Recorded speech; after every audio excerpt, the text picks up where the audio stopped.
तो कैसे हो मेरे प्यारे दोस्तों। आशा करता हूँ आप अच्छे स्वस्थ और मस्त होंगे और आपकी पढ़ाई भी बिल्कुल अच्छे तरीके से चल रही होगी, क्योंकि एग्ज़ाम्स बिल्कुल पास में हैं। ठीक है, आज की इस वीडियो में हम बात करने वाले इलेक्ट्रिकल इंजीनियरिंग के एक important subject electric machine first के बारे में, जिसका एग्ज़ाम 17 नवंबर को होने जा रहा है। ठीक है, उसके टॉप 15 इम्पॉर्टेंट क्वेश्चंस को हम देखेंगे, जो कि पूछे जा सकते हैं या फिर PYQs में भर भर के पूछे गए हैं या बार बार पूछे गए हैं।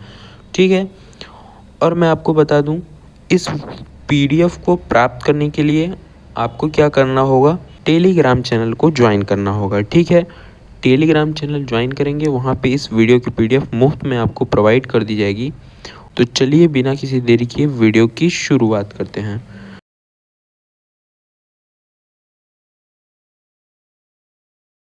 तो देखिए, इस वीडियो में हम यूनिट वाइज इंपॉर्टेंट क्वेश्चन देखने वाले हैं। हर एक यूनिट के इंपॉर्टेंट क्वेश्चन देखेंगे, लेकिन सिर्फ टॉप 15 ही। ठीक है, तो पहला ही यूनिट है आपका DC जनरेटर।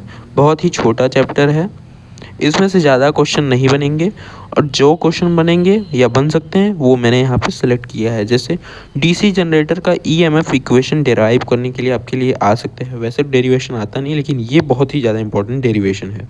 दूसरा, आर्मेचर रिएक्शन क्या है, इसके प्रभाव और उपाय लिखिए। ठीक है, ये क्वेश्चन भी इम्पॉर्टेंट है आपके लिए बहुत ज़्यादा। तीसरा जो इम्पॉर्टेंट क्वेश्चन है आपके लिए वो है कम्यूटेटर क्या होता है। ठीक है, कम्यूटेटर की आवश्यकता भी आपको बतानी है। और एक क्वेश्चन ऐड कर लीजिए इस यूनिट से, DC जनरेटर या DC मोटर, जो कि दूसरा चैप्टर हो जाएगा आपका। तो DC जनरेटर का कंस्ट्रक्शन आपको अच्छे से आना चाहिए और उसके पार्ट्स के बारे में अच्छे से आना चाहिए विद डेफिनेशन। ये बेहद इंपॉर्टेंट क्वेश्चन है और पूछा भी जाएगा, 5 नंबर में लिख कर ले लीजिए आप। ये था आपका यूनिट नंबर 1 का टोटल 4 इंपॉर्टेंट क्वेश्चन, जो कि एक मैंने खुद से बता दिया। अब हम देखेंगे यूनिट नंबर 2 के important question. Unit number 2 DC motor आपका है। इसमें जो पहला ही इम्पॉर्टेंट क्वेश्चन है वो है आपका DC मोटर का प्रिंसिपल और बैक EMF। आपके लिए ये बहुत ज़्यादा इंपॉर्टेंट क्वेश्चन है। ठीक है, ये पूछ सकता है। पांचवा जो इम्पोर्टेंट क्वेश्चन है वो है torque equation of DC motor, यानी कि DC मोटर का टॉर्क इक्वेशन लिखना है आपको। अगला जो इम्पोर्टेंट क्वेश्चन है question number 6, DC shunt motor की स्पीड कंट्रोल मेथड को डायग्राम सहित आपको समझाना है। तो डायग्राम वाले क्वेश्चन आपको अच्छे से आने चाहिए।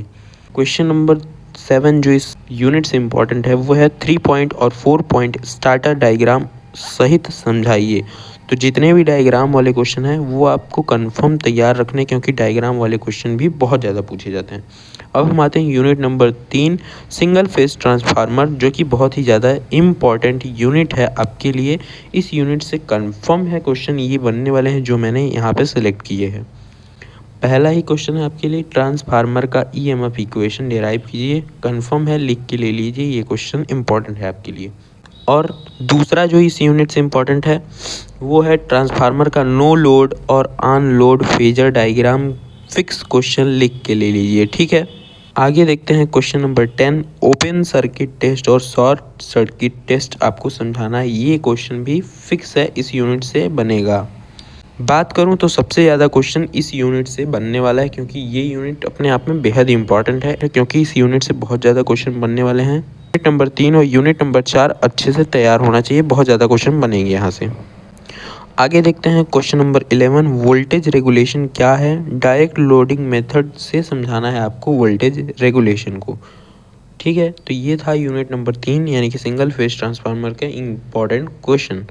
अब हम देखते हैं 3 phase and special purpose transformer. ठीक है, इसमें जो पहला ही इम्पॉर्टेंट क्वेश्चन है वो है स्कॉट कनेक्शन क्या है और इसके उपयोग आपको समझाने हैं। और मैं आपको बता दूं, ये सारे क्वेश्चंस के आंसर आपको नहीं मिलते हैं यदि, यानी कि अगर आपने नोट्स नहीं बनाया होगा तो क्वेश्चन इजीली नहीं मिलेंगे आपको। तो ठीक है, आप कमेंट करेंगे कि आंसर भी चाहिए तो मैं टेलीग्राम पे फ्री ऑफ कॉस्ट अपलोड करा दूंगा। ठीक है, टेलीग्राम ज्वाइन करने के लिए आपको कमेंट सेक्शन में लिंक पिन होगा, वहाँ से टेलीग्राम ज्वाइन करके आप ज्वाइन कर सकते हैं टेलीग्राम। वीडियो को लाइक कीजिएगा, चैनल को भी सब्सक्राइब कीजिएगा, क्योंकि ऐसे ही इंपॉर्टेंट क्वेश्चन की सीरीज आती रहेंगी और एग्ज़ाम वाले दिन भी अच्छा खासा रिवीजन करवाया जाएगा जो एग्ज़ाम में क्वेश्चन बनेंगे। ठीक है, आगे देखते हैं क्वेश्चन नंबर 13 जो इम्पोर्टेंट है आपके लिए, वो है parallel operation of 3 phase transformer. ये भी क्वेश्चन आपके लिए इम्पॉर्टेंट है। तीसरा जो इम्पोर्टेंट क्वेश्चन है इस यूनिट से, ट्रांसफार्मर असो सीरीज, यानी कि ये जो ट्रांसफार्मर के असो सीरीज़ हैं, छोटे छोटे टॉपिक्स हैं, ये बहुत ज़्यादा पूछ लिए जाते हैं, प्रैक्टिकल्स में भी पूछे जाते हैं। लिख के ले लीजिए, आपसे जो प्रैक्टिकल पूछने वाला आएगा इस सब्जेक्ट का, वो ज़रूर बुको जो रिले पूछेगा, ब्रीदर पूछेगा, कंजर्वेटर पूछेगा, कंजर्वेटर टैंक के बारे में पूछेगा, यही सब पूछेगा क्वेश्चन। ये बहुत ज़्यादा पूछे जाने वाले टॉपिक्स हैं। ठीक है, जब वो पूछ सकता है एग्ज़ामिनर, तो एग्ज़ाम में तो ज़रूर आएगा।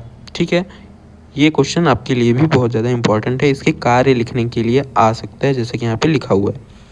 आगे देखते हैं हम लास्ट यूनिट मेंटेनेंस से, नया चैप्टर है आपके लिए इस बार, तो इसमें से क्वेश्चन ज़्यादा बनना नहीं चाहिए, लेकिन एक क्वेश्चन तो फिक्स है ये, जैसे कम्यूटेटर में स्पार्किंग के कारण और उनके रेमेडीज़ लिखना है आपको। ये बहुत ही ज़्यादा इंपॉर्टेंट क्वेश्चन लगा इस यूनिट से, इसलिए कवर कर लिया गया है, वरना इस यूनिट से क्वेश्चन कवर करने वाला नहीं था मैं, क्योंकि उतना इंपॉर्टेंट लग नहीं रहा था मुझको। अब आगे देखते हैं कुछ काम की बात, जैसे कि यहाँ पे लिखा हुआ है, देखिए, इन 15 में से कम 10-12 क्वेश्चंस एग्ज़ाम में बार बार रिपीट होते हैं। ठीक है, आप पिछले 5 साल का पेपर उठा के देखेंगे, अगर आपको नहीं मिलता है तो उसका भी कमेंट कीजिए, मैं आपको टेलीग्राम पे अपलोड कर दूंगा पिछले 5 साल का पेपर।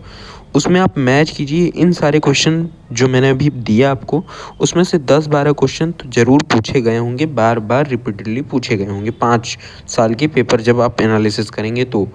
ठीक है, और दूसरा पॉइंट, डायग्राम वाले क्वेश्चन आपको ज़रूर प्रिपेयर करने हैं। Phasor diagram, starter, Scott connection, EMF derivation diagram, ये सब आपके लिए बेहद इम्पॉर्टेंट है। ठीक है, तो आपको चीज़ों को सीरियसली लेना है और अपनी पढ़ाई को थोड़ी स्पीड करते हुए, क्योंकि 17 से एग्ज़ाम है और सिलेबस बड़ा है, तो आपको अच्छे से प्रिपेयर करके रहना होगा।